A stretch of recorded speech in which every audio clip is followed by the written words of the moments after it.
Hey everyone, this is Elenbaas from Nightlight Astrology. Today we are going to take a look at your sun and rising sign horoscopes for the month of June 2024.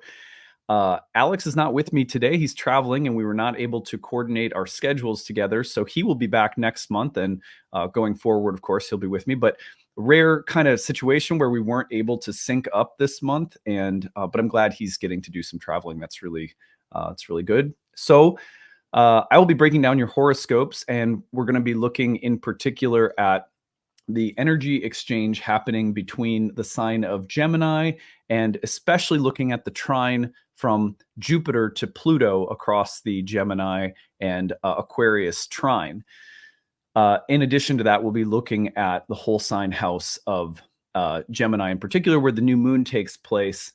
And then we're also going to be looking at the square that's happening, all of the squares that are happening between Gemini and Pisces. So like 3 whole sign houses that we'll be riffing on for all 12 signs today.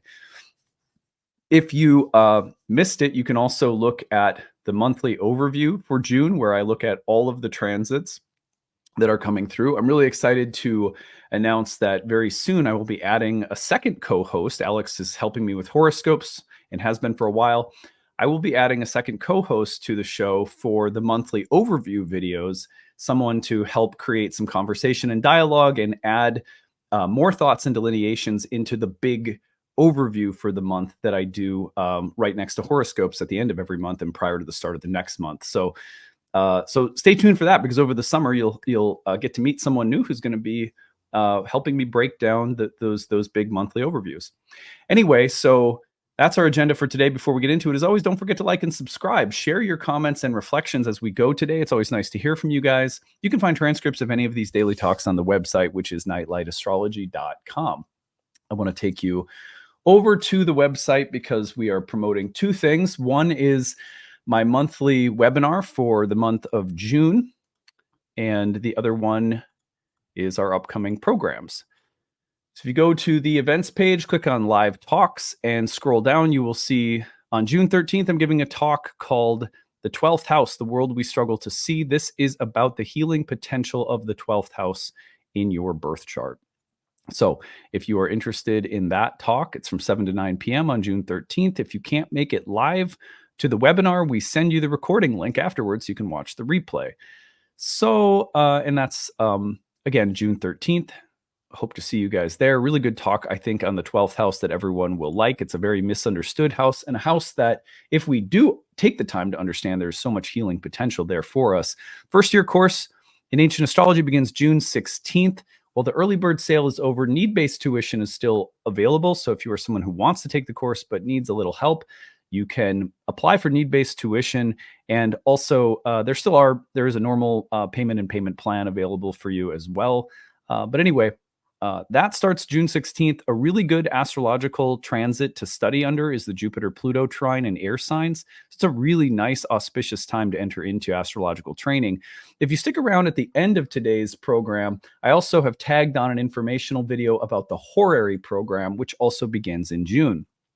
Horary astrology is a very specific form of traditional predictive astrology that deals in yes or no outcome-oriented questions like, will I get the job? Is she pregnant?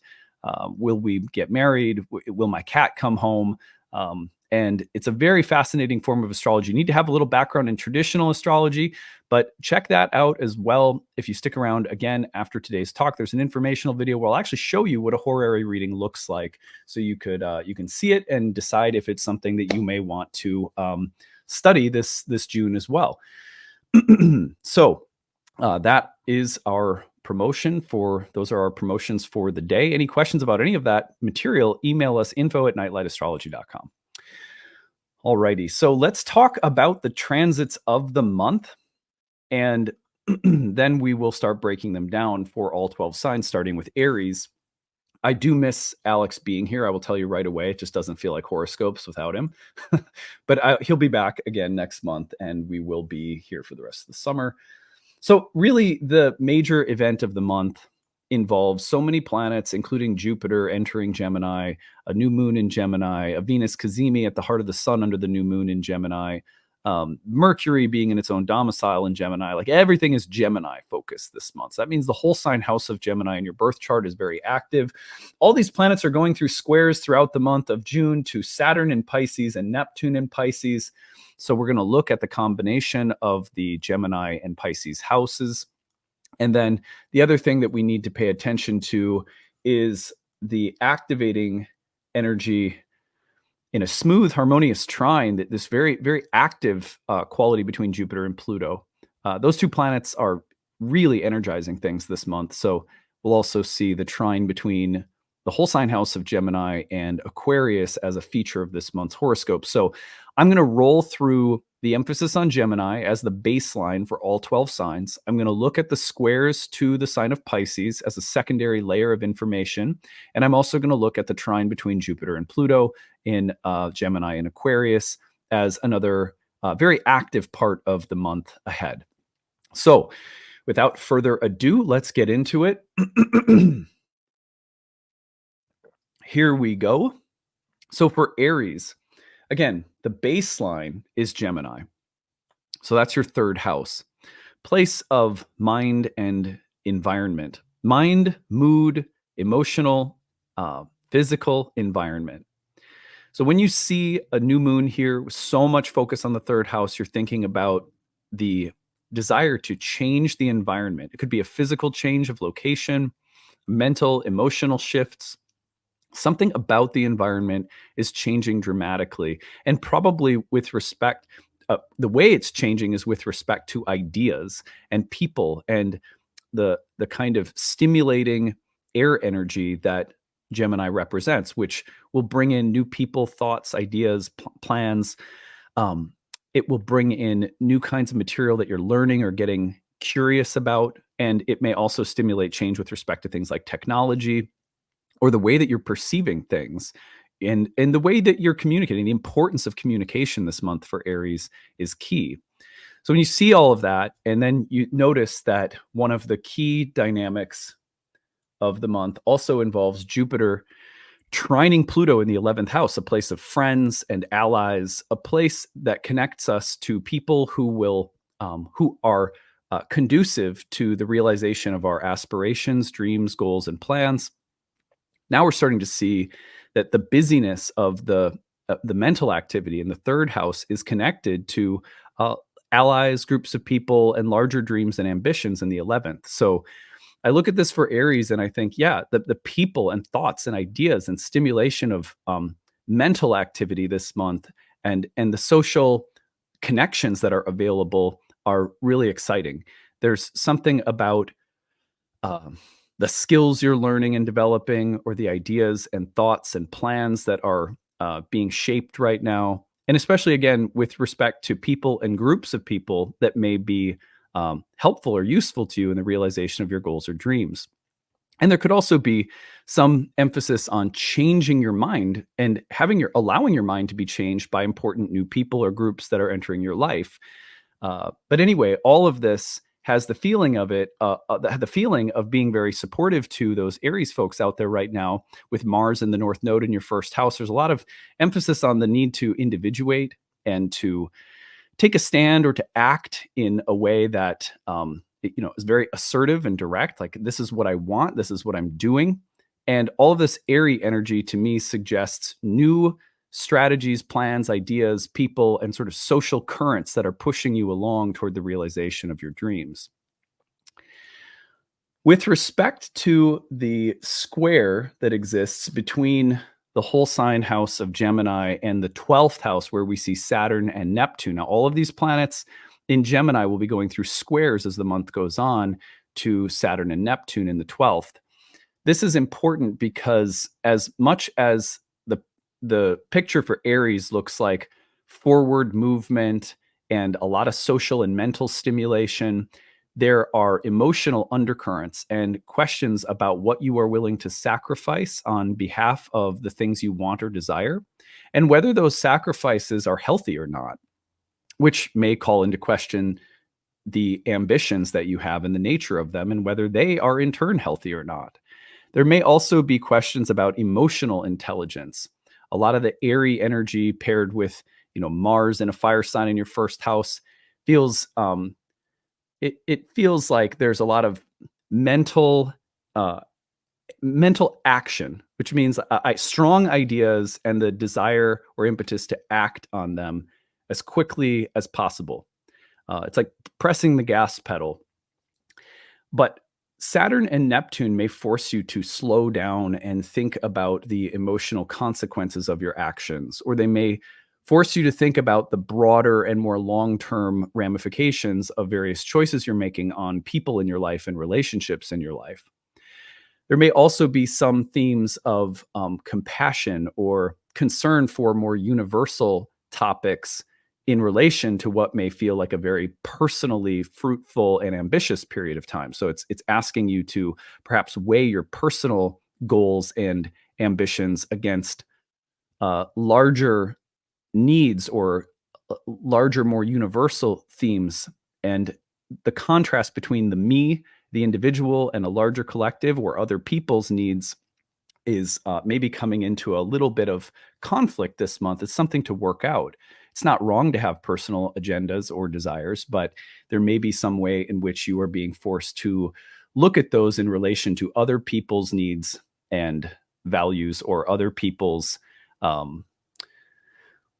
other people's hurts and pains. That's what's coming to my mind. And that sometimes right when we want to move forward at all costs, it is as though the needs of others come into focus, and we can't sort of leave other people behind in the way that we're acting.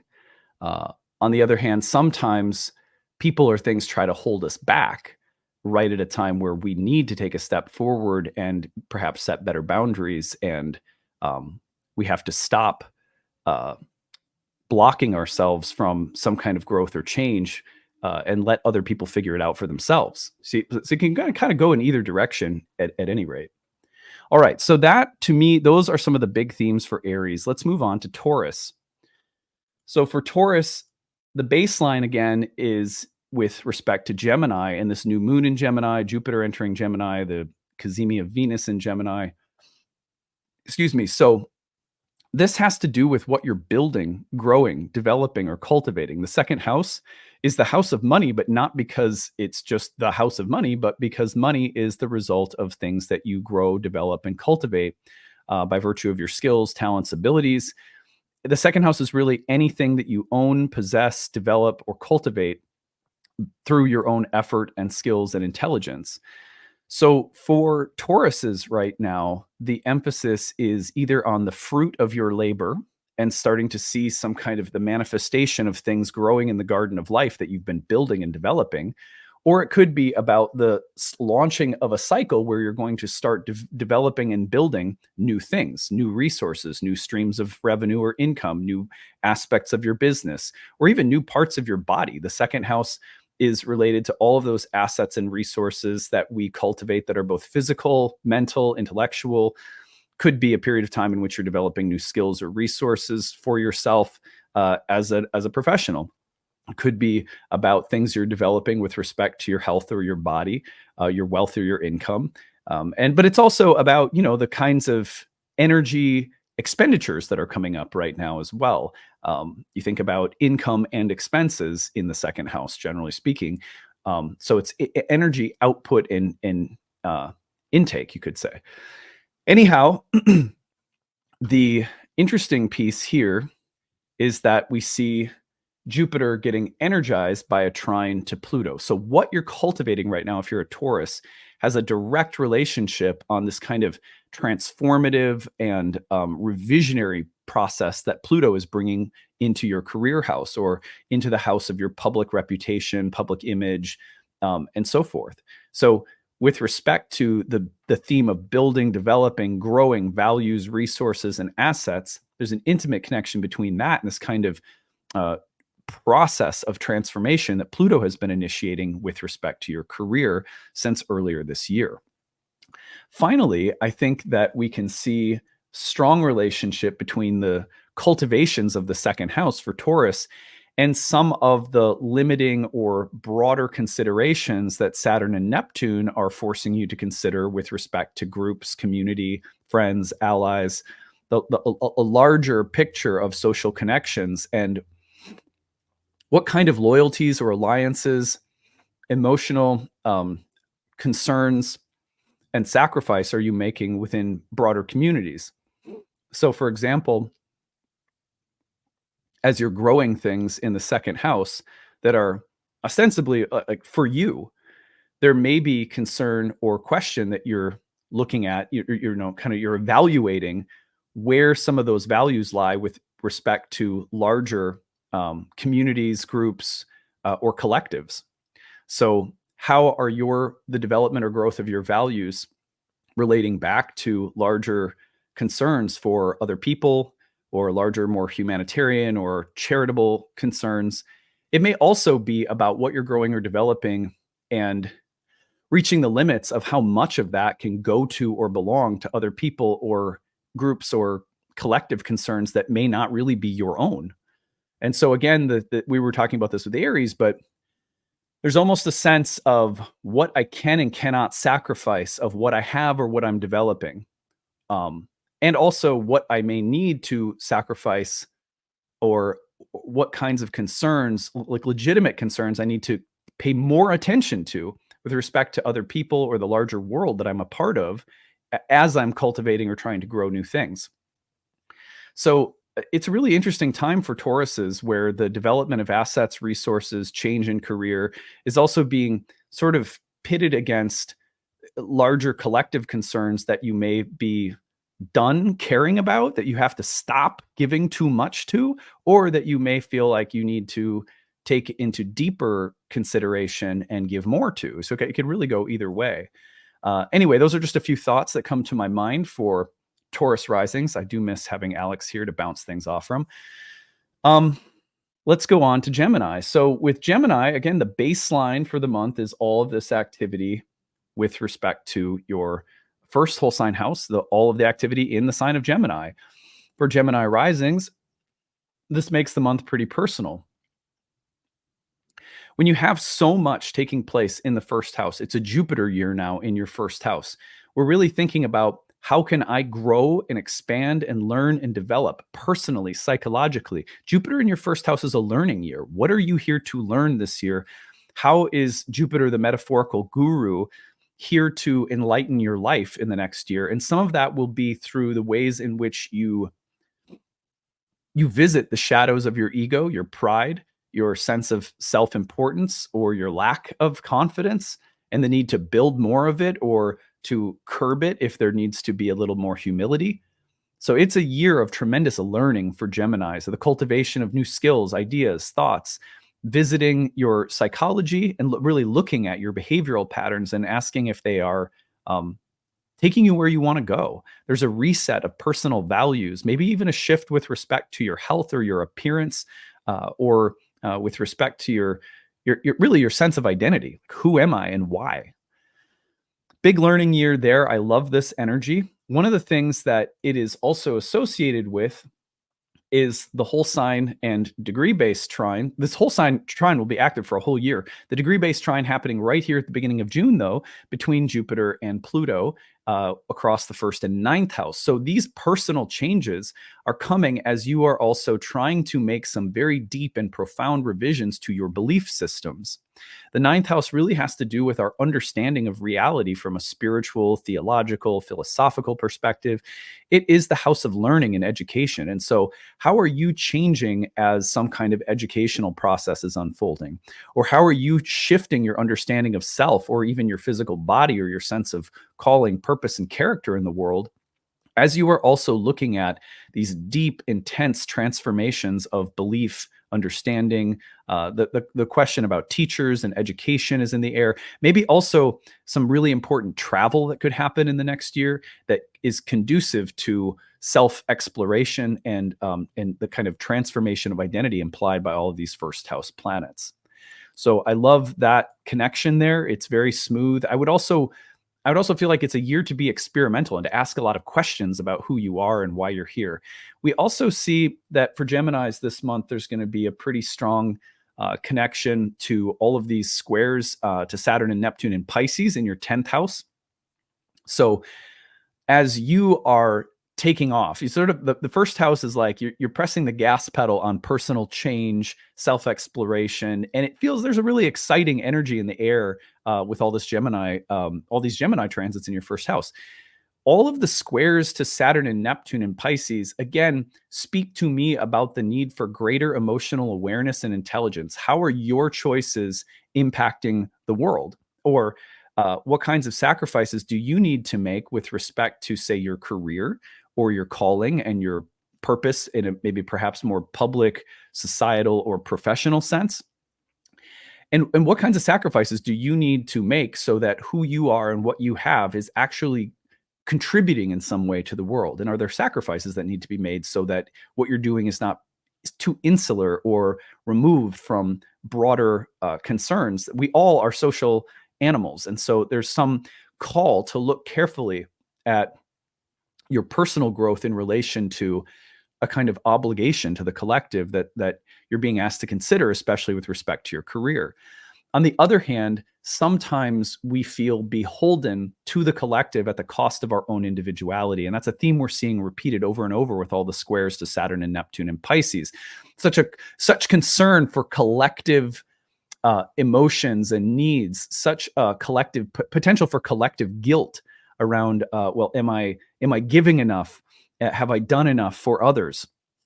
That could be something that is helpful this month. It's like an evaluation that you need to do to make sure that you're not developing individually at the cost of being like someone whose dharma is contributing to the world. But on the other hand, just as we've been saying for a few other signs, if you're sacrificing too much of yourself out of a sense of guilt, you might have like a martyr complex, and then it doesn't do any good. It doesn't do any good to sacrifice something that you're not really willing or able to sacrifice. So you're doing so out of a sense of guilt or obligation, and that just twists all the results. So those are themes that I would really consider between the house of identity and the house of career, or sort of public contribution through vocation. Anyway, really interesting month for Geminis. Let's go ahead to put Cancer on the ascendant. So once we put Cancer on the ascendant, gosh, everything is congregated in the 12th house. I mean, it is 12th housey. And with this collection of energies in the 12th house, you can anticipate that the baseline for the month of June is about things that surprise you from the unconscious. The unconscious, the 12th house, is a place we cannot see. It's a blind spot. For Cancers, this means that surprising, stimulating, unexpected energy is sort of bustling about in a place you cannot see. As the month goes on, you will be able to see it. You gradually, things will come into view that you were not able to see previously, and that's kind of exciting. However, there's always healing and work to be done when 12th house energy comes up. I would say most of this, to me, Jupiter in the 12th is almost always about growth that happens that's like easier than you could easily see it have gone worse. That like, oh, this could have been a lot worse. Jupiter tends to deliver lessons from the unconscious in the 12th house in ways that you kind of go, whew, that could have turned out bad. But you end up having this kind of grace or ease or readiness to receive the teachings from the unconscious. And we have both benefics here, a new moon in the 12th house, and then all of these planets move into the first house. And it's like, okay, now we're really turning a corner, and you'll be able to start seeing things that were gestating unconsciously and that you were unaware of. And that'll happen as Venus goes into Cancer later in the month. And the sun progresses into Cancer and so forth. So there will be a way in which things that are happening behind the scenes or in places you cannot see will become visible, and you'll have to kind of square up and deal with them. I think that they may actually be surprisingly good with Jupiter entering into that house. Now, let's see here. So the trine between Jupiter and Pluto takes place across the 12th and the 8th. Now, these two houses were both considered in Indian astrology to be moksha houses, which means that there's a way in which the planets in these places contribute to a freeing up of our like karmic bondage that we often through difficulty we liberate ourselves from. I really like the month of June as a moment of tremendous karmic lightening. It is as though whatever we're facing, if you're a Cancer, in the unconscious space, I really do think that it's a blessing in disguise. The Jupiter Pluto dynamic across the 12th and the 8th is sort of like, you know, you realize you need to get out of a lease, right? And you're like, well, I've been let out of the lease miraculously because the landlord deciding to sell the building. And if that wouldn't have happened, I've been stuck. And there's this feeling of things could have gone so much worse, but there are liberations happening karmically behind the scenes and some letting go, sure, that might be a little painful or difficult, but it's for the better somehow. And these are the kind of like sort of deeper release of energy that's happening and freeing things up. But there are, 12th and 8th house stuff is not easy. There's karmic contracts that have to lighten and be released.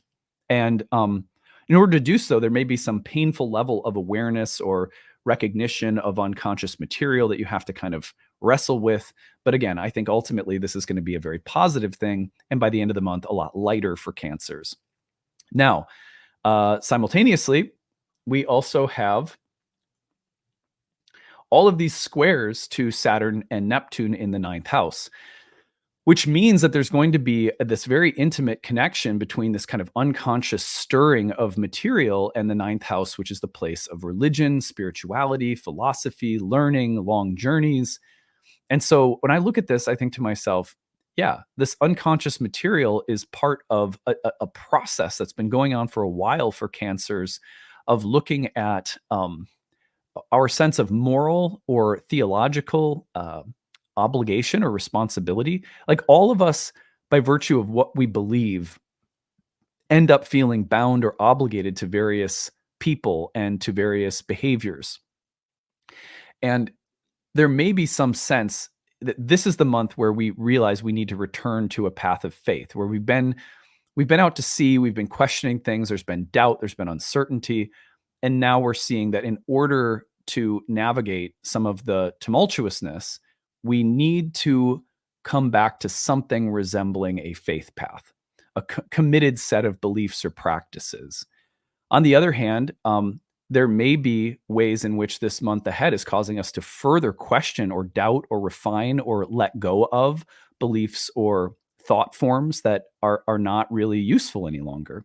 But I think that the kind of encounter with the unconscious for Cancers is intimately tied to faith and questions or challenges around beliefs that are still in the process of evolving and developing, and just kind of allow that process to happen. Don't feel like you need to come to any answers like immediately, but allow the questioning and the journey of the month to contribute to the further development and refining of your faith, wisdom, and understanding. All right, so let's move on to Leos.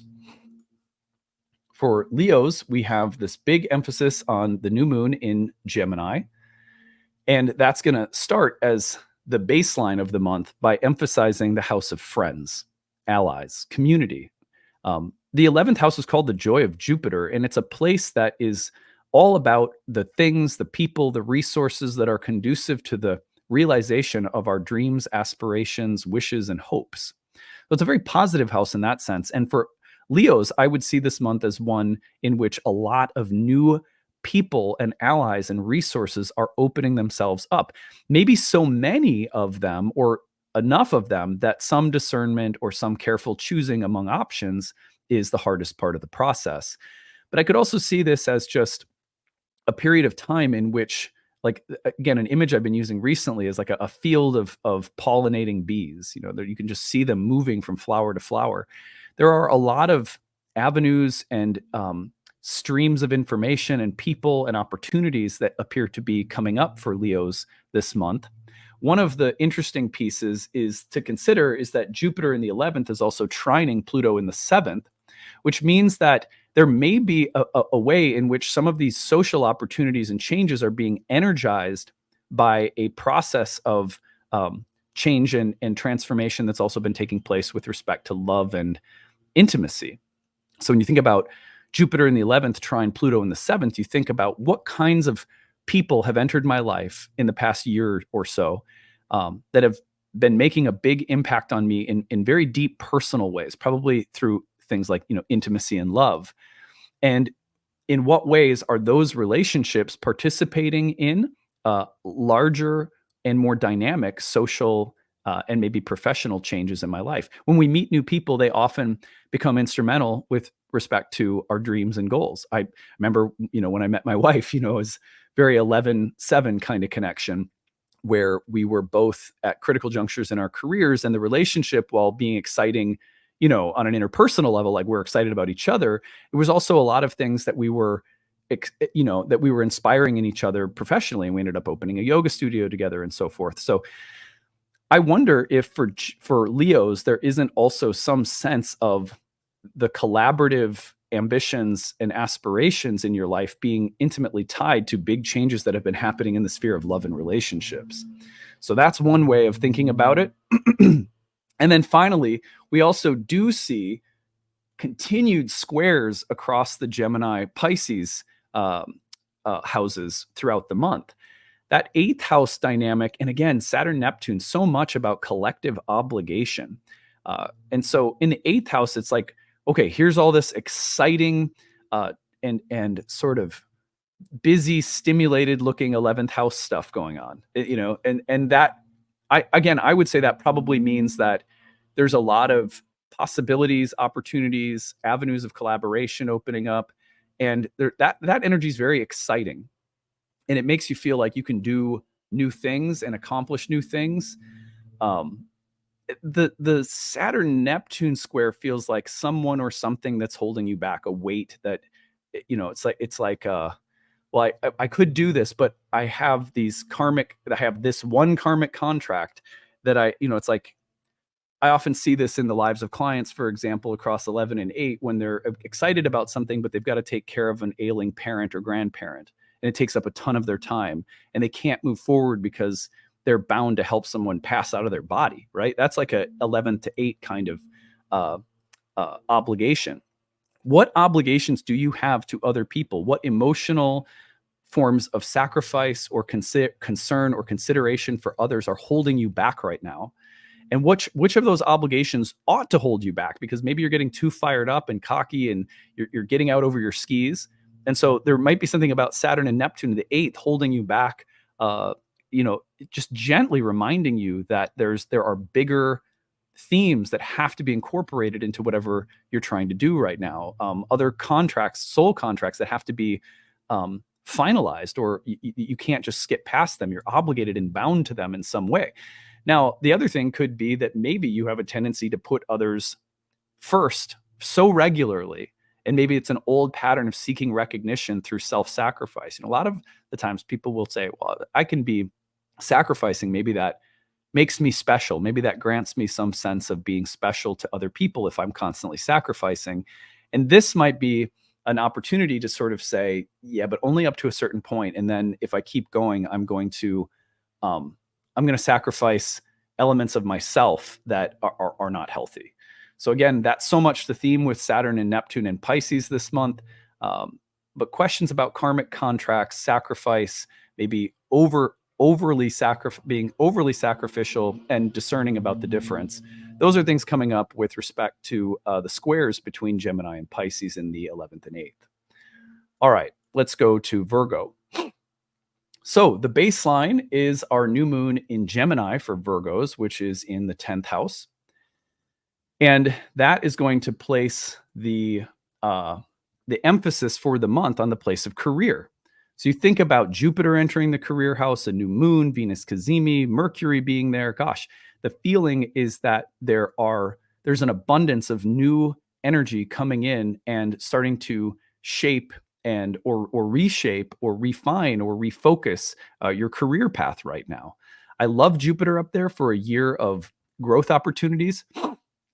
for learning more and being more masterful, to literally be better at what you do when Jupiter is in the 10th, or maybe even to receive promotion, or for there to be a very fruitful creative energy at work in the career house, and maybe a sense of trying out new things or different options appearing, with Gemini being a sign that often introduces multiplicities. At the same time, if we look carefully, we can see Jupiter trining Pluto in the 6th. To me, this means that it's also a year of a lot of work. With Pluto in the 6th, a place that at its worst is about drudgery and having to persevere and overcome difficult things. It's a chop wood, carry water kind of house, but the trine between these two planets, which is ultimately, I think, very positive. It's also, again, I think it's generally beneficial to have Jupiter in your 10th house. When you have the two planets in a trine, you think to yourself, if I work really hard this year, I can dramatically change my situation professionally, personally. My work and my role in the world can look very different if I ride a wave of energy and keep doing the difficult work, persevere, overcome, continue to follow the creative threads, pulling on them, and following the enthusiasm of Jupiter in the 10th, and not being concerned about the work you have to do along the way. There's this kind of very fruitful creative energy that it's at work. But I do believe that in order to get the most out of Jupiter in your 10th in the year ahead, you're going to have to, you can't be allergic to, to having to do some difficult work and persevere and overcome. You're building something. There's developmental support for it, but the 6th house Pluto suggests that, in order to get there, you are going to have to overcome some challenges along the way, but the energy is there to do it. Finally, we see the squares over and over from Gemini to Pisces in the 7th house, the space of love and relationships. I wonder if there isn't a curveball thrown in this year with respect to love and relationships. And you'll see this theme repeating in almost every horoscope that I've done so far today, where Saturn and Neptune tend to point toward collective obligations. That could be like a guilt trip, a cosmic guilt trip that you need to get over with respect to love, partnerships that are not, sometimes as much as we love people and they love us, when we're succeeding and moving forward, people get scared they're going to be left behind, or they resent, and they're relating to us from an insecure form of attachment style. If you guys have heard about that before. And so if that's the case, then there could be a way of trying to hold us back. And unconsciously, it's like, I want to hold this person close. I'm afraid that their growth will mean that I'm being left behind. Well, that could be a real situation that Virgos have to overcome this year with respect to their growth opportunities, that someone's trying to hold you back. On the other hand, there could be a way in which you just need to balance the trajectory you're on with the people that you're loyal to and that you care for, and that whatever they're going through, that you also need to stand by them for as they go through. So that's what I'm seeing for my Virgos right now, that kind of complex of energies at work. And overall, I do think it's a great year for you guys with Jupiter in the 10th.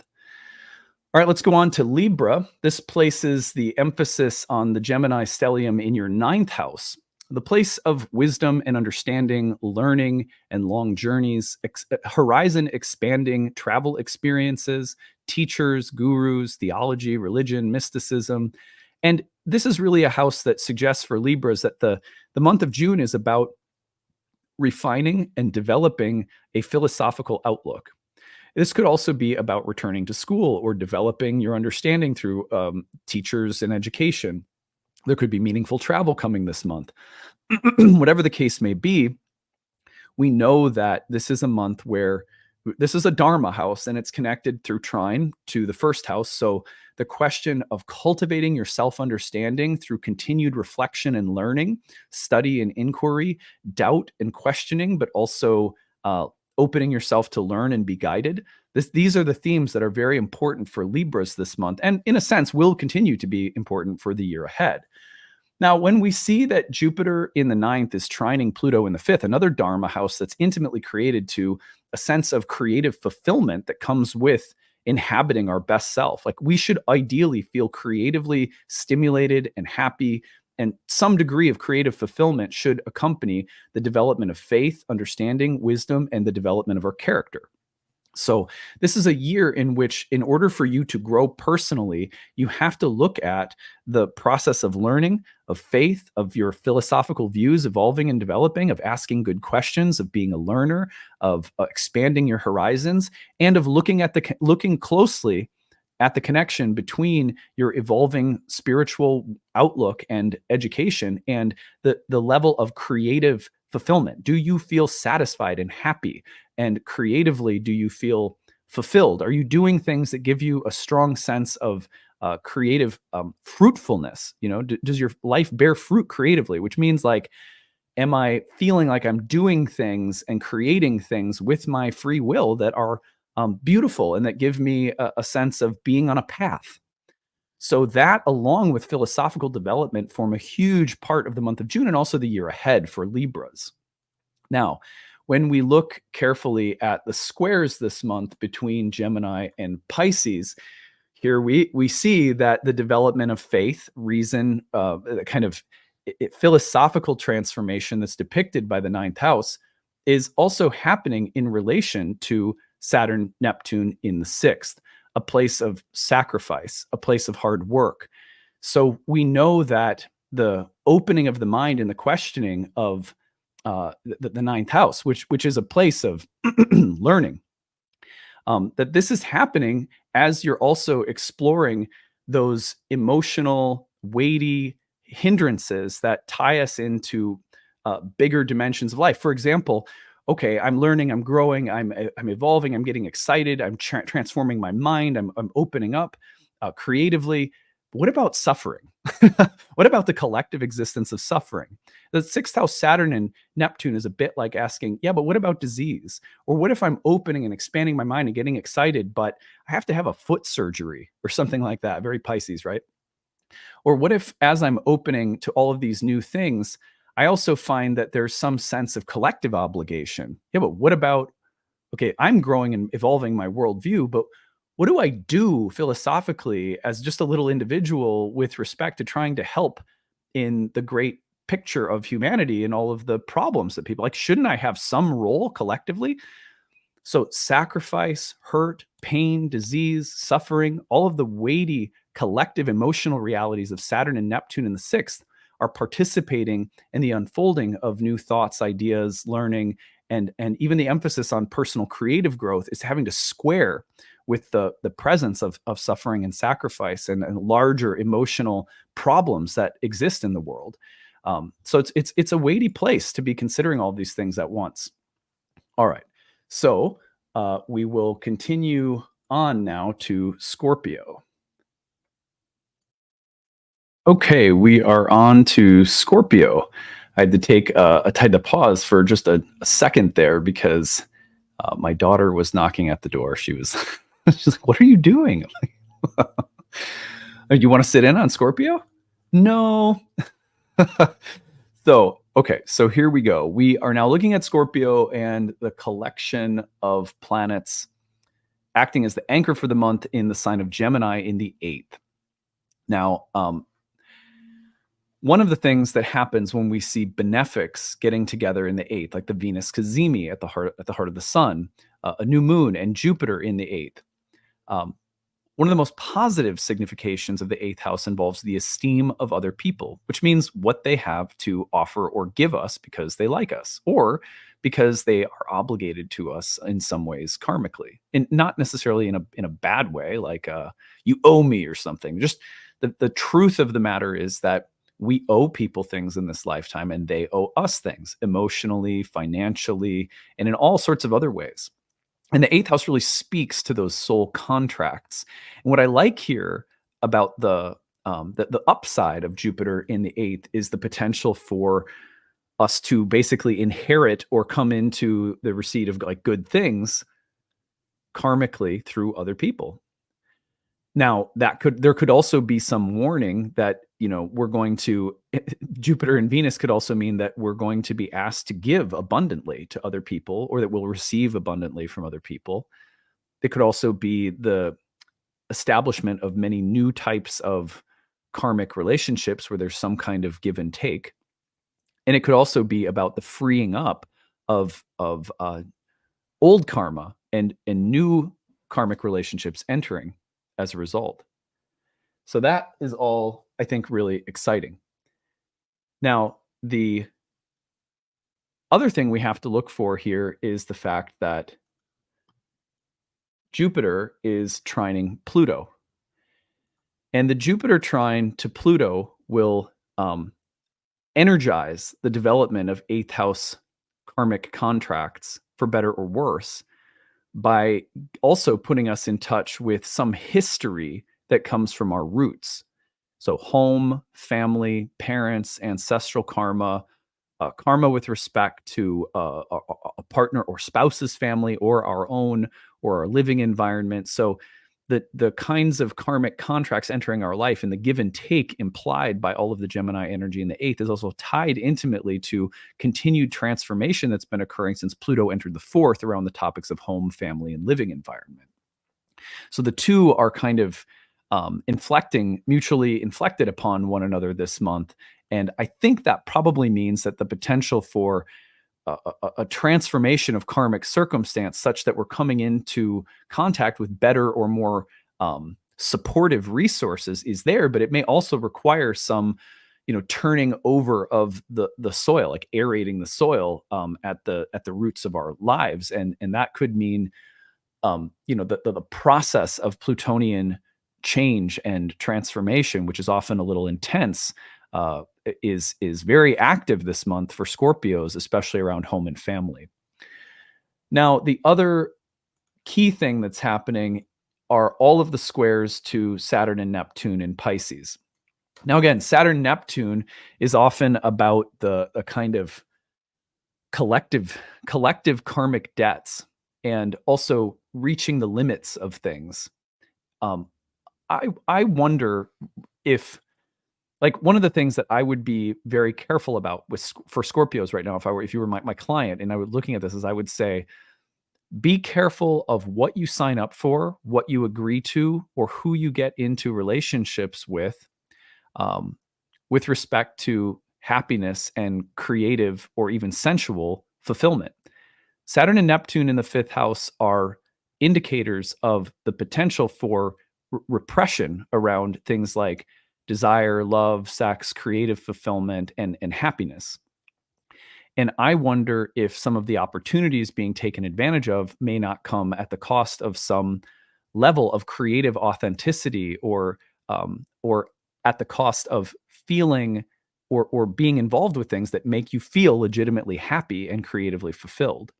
Like, don't sacrifice so far because of something beneficial that you want. You see an opportunity, oh, this would be really beneficial, but it comes at the cost of feeling you get out, you become you're out of touch with what makes you feel happy or creatively fulfilled. Now, on the other hand, I would also wonder about karmic, how can I put this? Karma with respect to pleasure and happiness. Like, I could easily see this being about relationships that have to change or evolve or grow because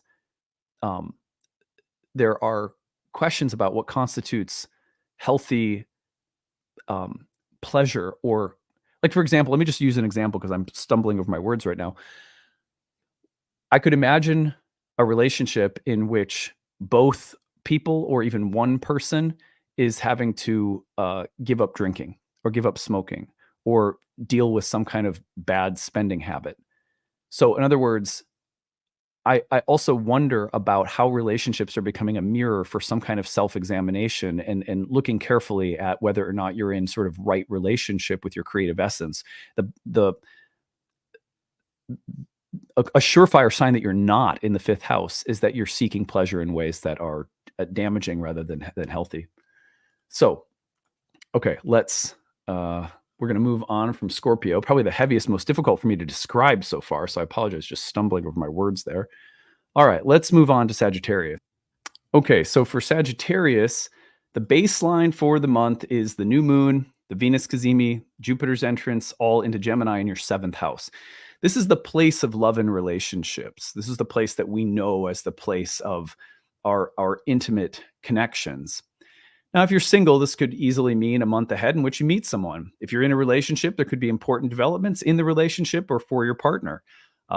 If you're single, it could mean dating. If you're in a relationship and you need to get out of it, I don't feel like this is a super breakup kind of transit month for Sagittarians in the seventh house. It's possible that the feeling of newness is sort of rushing into your life in relationships because you're getting out of a relationship, but it doesn't have the feeling or look of like tons of drama, but more like a lot of activity and opportunity and sort of busyness around the sphere of love and relationships. I think it's really interesting to note that Jupiter in Jupiter is trining Pluto in the third, which to me also suggests that there could be this theme of relationships could extend into a broader social dimension of your life. The third house is about people that connect to us, like brothers, sisters, kin, neighbors, like anyone that has a kind of folk village connection in our life that's like a part of the social fabric of our everyday lives. All of these energies in Gemini, especially with Jupiter trining Pluto in the third house, suggests to me that the emphasis on relationships may also sneak into the sort of social periphery of your life, where it may not be your immediate relationship, but important developments in the relationships of people that you're close with around you that have some kind of greater impact on your life. I could also see this as a time in which mental energy and like learning, communicating, thinking new thoughts, changing perceptual habits, like ways that you perceive the world changing, communication styles and patterns changing, is all happening in and through relationships because there's such an emphasis on the airiness of the seventh and third. It's like new people and new thoughts and new thought patterns. And maybe even allowing yourself to be influenced or have your mind changed or guided or at least opened by new people in the environment. These strike me as some of the biggest and most important themes for Sagittarians. It's also possible, like, look, if you're single and you don't meet anyone, you're going, oh, the astrology, what's wrong with the astrology? Think instead, rather than thinking about intimate relationships, think about the social dimension of your life in general and what kinds of things are happening in the social hemisphere of your life this month that are causing you to shift your own thoughts or ideas, or that are allowing you to learn something new, or what different people or experiences are coming in that have the effect of opening your mind or changing your mind in some way.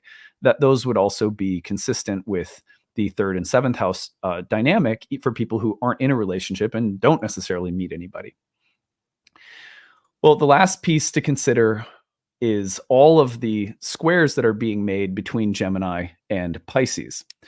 So all of these planets are moving through squares to Saturn and Neptune in the fourth house, which suggests that this social, the theme of social development, relational development, and opening and possibility, and a kind of magic in the social and in the love house, even, that those energies there are also in a little bit of an intense dialogue with Saturn and Neptune in the fourth, which speaks to your history, your ancestry, your parents, the kind of karma you grew up with in your home, or the home and living environment that you're now in, or your family now that you have that maybe is your own family. So family of origin, the family you have created, and the kinds of emotional weights, obligations, heaviness, the need for sacrifice on behalf of home, family, people in the home and family, the kinds of things that are at your roots karmically, that have formed the foundation of your life, that maybe now there's an opportunity to let go of some of the weightiness of that material. In fact, one of the things that may hold you back from having more fun and socializing and letting new people into your life is a kind of emotional gravitas that holds you back and doesn't allow you to have as much fun as you can. There's also maybe something to be said for relationships right now having to do the work of healing or letting go of past baggage psychologically that comes from our families and our early conditioning. So those are some of the things that I see really strongly for Sages right now. All right, let's go on to Capricorns. So for Capricorn, the emphasis is on the sixth house, the sign of Gemini. Everything happening there in the sixth house It's a really interesting place. It is a place that was associated with all of the hard work that goes into anything that we try to accomplish, learn, develop, cultivate. It's like you're not getting there without chopping wood and carrying water, without persevering and overcoming, without sticking with it and working hard. That's the it's called the sixth was called the joy of Mars. For Capricorns, I love the idea of there being a lot of creative, stimulating thoughts, ideas, people, perspectives. Any and all of them will require effort over time. Gemini is a very playful sign that's not super conducive to like the sixth house. So, what I would say is that in the next year, especially, anything worth developing intellectually, mentally, technologically, any ideas that feel like the inventive idea that you want to take and run with is going to require work, effort, sacrifice. We can see this reiterated by virtue of the fact that Jupiter in your sixth is trining Pluto in the second. You are trying to transform your resources. You are trying to build, cultivate, and develop things, and it will require a year of ongoing work, labor, and sacrifice, and you have to be willing to do that work. Gemini can be a little flighty and sometimes a little bit like less able to commit, and yet this year to grow and develop the things you're trying to, whether that's creatively, professionally, in love and relationships, whatever you're trying to build, develop, or cultivate will require ongoing effort, work, sacrifice, where new ideas and thoughts that you're most excited about will require a constant tending, a constant working and reworking. And you can't give up on it or it will end up being all hot air. So for Capricorns, that is the mission. Now, you may not like how heavy and weighty it feels to take this material up because all of the Gemini planets are also squaring Saturn and Neptune in the third, which is sort of like, a kid getting some new toys and getting all set up to play, and they're outside and then it's like, guess what? It's about to rain. Suddenly you have to cope with the fact that all of your expectations and your excitement and eagerness is having to deal with energies and forces and conditions and circumstances that are out of your control. The Saturn-Neptune suggests elements in your environment, mentally, emotionally, historically, or just like physically in the world around you that are not in your control, that you're going to have to square with this year and work through and keep working through. And yeah, it may not seem fair and it may not be fun, but if you continue to work with and through these larger forces, they will have a refining effect. And if you persevere and stick with the exciting ideas and motivations and intentions that you have, you will get there. But it is a real, it's a real year of work and sacrifice, and being able to stick with things that are fun and exciting, even though it may not be fun and exciting for some period of time to see those ideas into actual manifestation. So that's what I'm seeing for Capricorns as a theme this month and going forward while Jupiter's in Gemini. All right, so for Aquarians, we move all of the Gemini energy into the fifth house, which is the place of creative fulfillment. It's a place of pregnancy and children, but also it is a place that asks us that basic question. Yeah, but are you happy? Yeah, but do you feel like you're doing things that light you up inside and bring you joy? That is ever the concern of the fifth house. As it is in a trine to the first, it's one of the Dharma houses, and it's concerned with the realization of joy that's derived from the development of our character. It's like if you're growing personally, there should be the natural outpouring of creative energy in your life. And it should be stuff that makes you excited and feel creatively fulfilled. Part of that might be actually having a kid, right? Which is one of the major perennial human expressions of creativity and personal fulfillment is to have a child. Not for everyone, of course, but so we have this emphasis on creative blossoming in the lives of Aquarians this year. This is intimately connected, as Jupiter's in the fifth, to the ongoing transformation of identity and literal psychological, physical wiring that Pluto in the first implies. So it's a year where you're having to change and transform at very deep levels personally. The personal crisis, death, rebirth, all implied by Pluto in the first house of body, character, and identity. it suggests a major period of initiation into a new phase of life. You're transforming very literally, but it's also so intimately connected now with Jupiter in the fifth to questions of creative fulfillment. What makes me feel happy? What ideas and thoughts and creative pathways open me up and feel most in line with the new person I'm trying to become?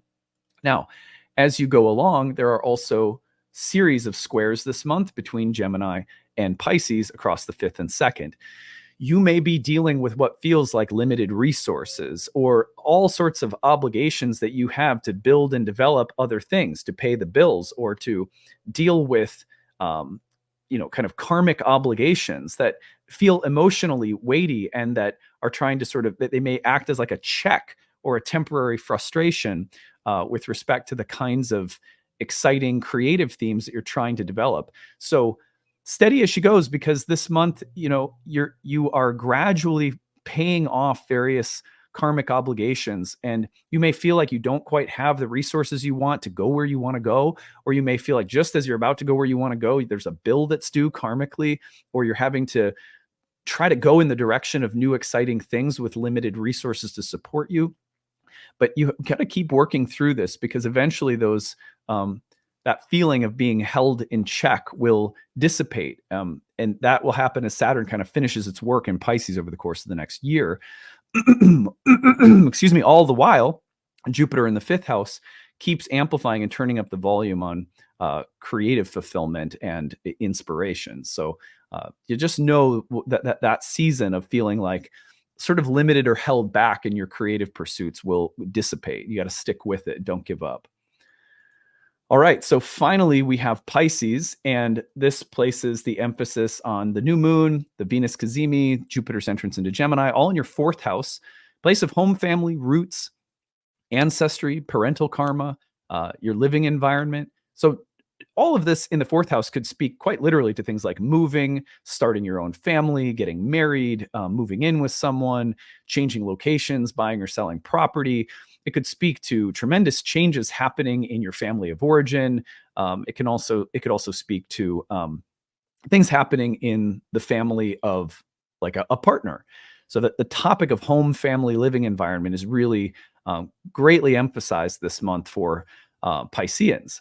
Now, with respect to Jupiter entering the second house, a year of expansion at the roots, but it is happening as Jupiter's contacting Pluto in the 12th, which means that this growth around home and family is probably coming as there are healing crises that are also entering and sort of quickening or developing the theme of transformation around home and family. We see Pluto in the 12th trining Jupiter here is creating positive change around home, family, living environment, ancestral karma, all of that stuff.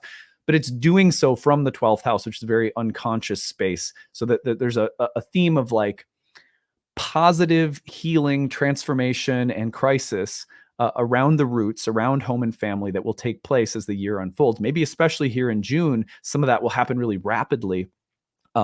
Ultimately, very positive and supportive with Pluto and Jupiter in a trine with one another, but it does kind of point to just deeper, weightier, heavier, more difficult things coming up around home and family that support the process of transformation that is trying to establish itself in that house. That's Pluto in the 12th trining again. So, it's a pretty brief window. I think if you were to experience any of the drama from Pluto in the 12th that we're talking about, it'd be the early part of June. And this might actually then just open a window of change and transformation around home and family that's pretty amazing. All right, so then we have all of these planets moving through squares to Saturn and Neptune in your first house. So when you're in a Saturn in the first house period, there is a way in which you are reaching the end of a version of yourself. And you're coming to terms with what can and can't work about who you are, your values, your character, psychological behaviors, patterns of health in the body. And you're just reaching a turning point, a point of greater maturity and depth. That transformational process has about another year left. And now it's starting to dialogue really intimately with this kind of expansive energy that's opening up around home and family. So as home and family change and new possibilities enter the roots of your chart in the fourth house, they're in dialogue with Saturn and Neptune in the first, which asks questions like, who have you been and who can you be going forward? Or what? It's also about like knowing who you aren't. I am not this, I am not that. And I have to shed or let go of things that I can no longer identify with. And maybe that's happening also so you can feel an easier, lighter, more like fun and harmonious existence around the fourth house. It's sort of like saying this: I'm tired of going off to work and coming home. And when I get home, it feels like just as much work as the office, because there's something about the environment I'm living in that isn't a match. It isn't a mirror of who I am at the deepest level. And so how do I, what do I need to do to change and heal and maybe let go of something or certain patterns so that I can feel happier and more like liberated when I come home at the end of the day. The fourth house has so much to do. It's called the resting place, and it has a lot to do with that sense that we get that we have a space in which we're just free of concern and obligation. That there's, it's like your bed, or it's like watching Netflix on the couch. There's just a sense you can just detach. That's what it was called. A house was called moksha, means liberation from the world. Well, there's a lot of exciting energy coming in around that house right now that in a sense can offer more freedom and flexibility and flow, and it's a healthy space to detach and feel safe. However, there's all of those Gemini planets are squared up against Saturn and Neptune in your first, which is like, I can't let go, or it's not okay to let go, or I can't let go because I have various obligations. But it can also, those planets in the first can also represent reaching the end of that story and being like, no, I have to let go, and I need more space for fun and fluidity and play. And there's something about me that's no longer working, or I'm taking things too seriously, or I'm acting from a sense of guilt and obligation, and I have to let go of things in order to accept the kind of fun and the freer energy that's trying to enter through the fourth house. Anyway, I had trouble articulating that one a little bit. I apologize. So I hope that it was clear enough. And yeah, that takes us to the end of our horoscopes for the day. I really did miss having Alex here. It is so hard, honestly, for me to go through all 12 and just keep going. It's so much easier for me to have a dialogue partner. Same thing for the monthly overview videos, which is why you'll see me with another co-host for the monthly overview videos. I find that wherever there is the task of laying out like a ton of astrology over a long period of time, or like all of 12 horoscopes or something, that having a dialogue partner and co-host is much better for me. I don't feel as depleted and exhausted and like I'm just spinning the hamster wheel of words, endlessly. And so I will be really excited to have Alex back next month, and also introduce you guys to a new co-host for my monthly overview videos. So the regular monthly content I'll keep doing on my own, but we'll have a new co-host in to help me with the monthly overviews, just like we do Alex on the horoscopes. So anyway, I hope you guys are having a good one, and we will see you again soon. Stick around after I sign off to learn more about the horary program starting in June. Bye. Hey everyone, thanks for sticking around. I'm going to tell you guys more about the upcoming horary astrology program, which begins later in June. And I hope that if you have never learned anything about horary, that you will, at least in listening to this, be exposed to horary astrology, have a little bit of an understanding of what it is. And if not now, then maybe sometime in the future, you can take time to study it. It is one of the forms of astrology that dates back to the earliest eras of astrology, the Hellenistic era, the medieval era, the early Indian period of astrology.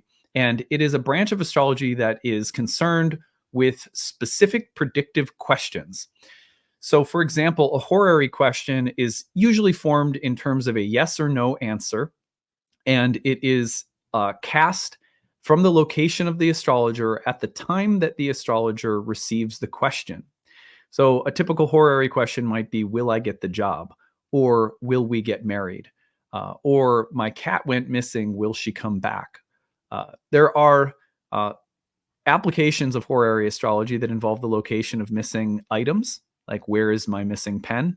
Or where is, I actually helped a farmer one time locate a missing bull that had gotten out of the pasture. So it's a very, really fascinating form of astrology. It's very old, and it is like the birth chart of a question, a predictive question. So again, if I receive a question from someone and it's like, will I get the job? Then I cast that chart at the time I get the question. I usually use the receipt of the email time. And then I cast a chart for that question. And there are a series of traditional techniques that have been around for a very long time, thousands of years, that are used to determine the answer to that question. So with that in mind, let me show you a chart and you can learn, see what it's like in real time. So this chart is, the question that was asked is, will my spouse keep his job? This is a woman who had some very good reason to worry that her spouse might be getting laid off. And so she wanted to know so she could prepare herself, is he in fact going to be laid off from his job? And so when I receive that question, that's a horary question. When I receive it at 9:03 a.m. on April 10th of 2023, a little over a year ago, here in Minnetonka, Minnesota, where I live, I cast a chart that becomes the birth chart of that question. I then use a series of techniques, and that's what you're going to learn in the horary program, are those techniques that go into answering all different kinds of questions. Questions about jobs, questions about money, questions about health, questions about marriage or relationships, questions about babies, questions about in pregnancy. I mean, you name it. And even missing pets and people and missing items. You see a lot of different approaches in horary. And so over the course of a year, we study those approaches to different kinds of questions, and we practice and practice with different charts of different questions, learning the techniques so that we can have this predictive tool in our kit as an astrologer. So anyway, here's a question: will spouse keep his job? In horary, what happens is you are always looking at the planets that represent the people and aspects of the question. The person asking the question is called the querent. The querent is always given the ruler of the ascendant and usually the moon as a co-signifier of the querent. So in this case, Gemini is rising. So we're going to give Mercury to the querent and the moon. Well, we can see the moon is sitting right on the cusp of the 7th house of marriage, which shows us that the querent, the person asking the question, is indeed really concerned about their spouse. The placement of the moon gives that away because it's sitting on the cusp of the 7th, which is going to be the house of the partner. So you see little things like that. They're a little wink that you have you have a radical chart, so to speak. Now, the 7th house ruler is going to be the spouse. That's Jupiter, since Sagittarius sits on the 7th house cusp. In horary, we use quadrant-based houses because the theory was all developed through quadrant-based house systems, which is interesting. So this is the only place in my practice that I teach from and use a quadrant-based house system, not whole sign. Anyway, it's really fascinating to look at this chart because Jupiter is going to represent the spouse. So we can see Jupiter over here, about to be conjoined by the sun. Then we look at the spouse's job. And the spouse's job is going to be the 10th house from the spouse. The 10th house from the 7th is going to be the ruler of the 4th. That's called derived houses. This is something that appears in horary quite a bit. So if we take the spouse as house 1 and we count 1 through 10 from house 7, we get to the cusp of house 4 for the 10th from the 7th, or the spouse's job. That is the sun. So here we see that the sun, exalted sun in Aries, is about to conjoin Jupiter. This means that Jupiter is combust. And when Jupiter is combust like that so badly and the sun is about to conjoin it, that is a moment of death for Jupiter. So the job, we know that combustion from a planet like that is often implied in the charts of death, or that's a condition of debility for Jupiter at the hands of the exalted sun. And Jupiter is, of course, sitting on the 12th house cusp, which is the derived 6th from the 7th house of the spouse, a place that was associated with misfortune. So we can see that this is a very clear indication that that Jupiter is being debilitated by, burnt up by the job. And that moment that's coming of the conjunction could be positively looked at as maybe a death and rebirth of your career. But the first thing that's happening is the death. When it is a possibility built into the question that he could be one of the people that's about to be laid off at his company, and you have this kind of symbolism, this is very clearly a yes, your husband is about to be laid off because of that combustion and the upcoming combustion and conjunction from the sun. Now you might say, what about Cazimi? Doesn't the Cazimi mean like a rebirth? Yeah, but not first, right? The first thing that happens is that Jupiter is being burnt up by the sun. when the sun is the job and Jupiter is the spouse, and there is a possibility that this kind of event happens, then yes, that is exactly what happens. We can also see, if we take out the outer planets, which is something we toggle back and forth in our horary class, we take out the outer planets, and we can also see that the very next thing that is going to happen is the moon, as an indicator of the flow of events, is about to trine the sun and then immediately hit Jupiter, which means that the moon is also translating the light from the sun to Jupiter. And when the sun is acting here as a malefic, burning Jupiter up, this is another sign that the flow of events is going to lead that malefic sun to eliminate Jupiter. The malefic sun only in this context, because Jupiter is combust. So anyway, these are little rules of horary, and there's a ton of them, right? For every different kind of question, there are different ways of assigning planets to the parts of a question, and there are different techniques that we use to answer the question. In that case, the judgment of the chart was, it does look as though your husband is going to be laid off, and indeed, that was the outcome. Her husband was laid off within a week.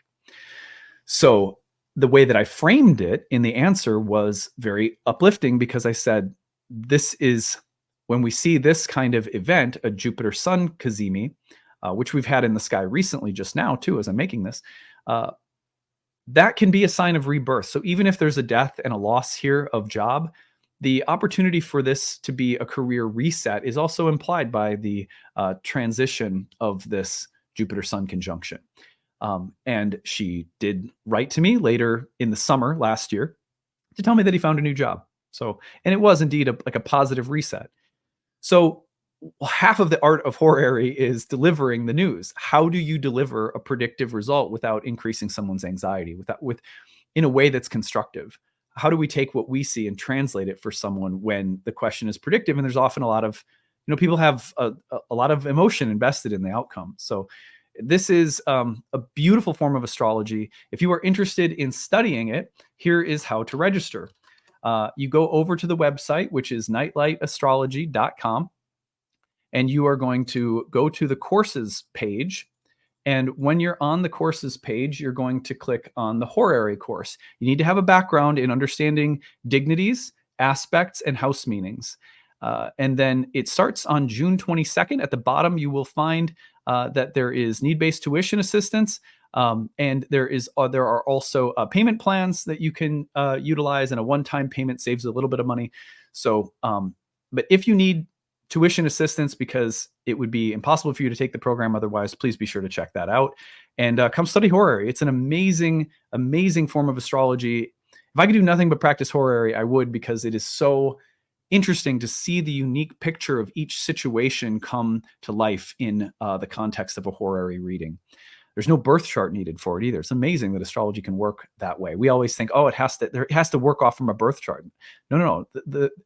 We can use astrology just like we use tarot cards. Cast them out at the moment a unique question comes up. Cast a chart at the moment of a question, and you have a series of techniques and approaches that can help you answer it. So that's horary in a nutshell. I hope to see you guys there, and thanks for listening.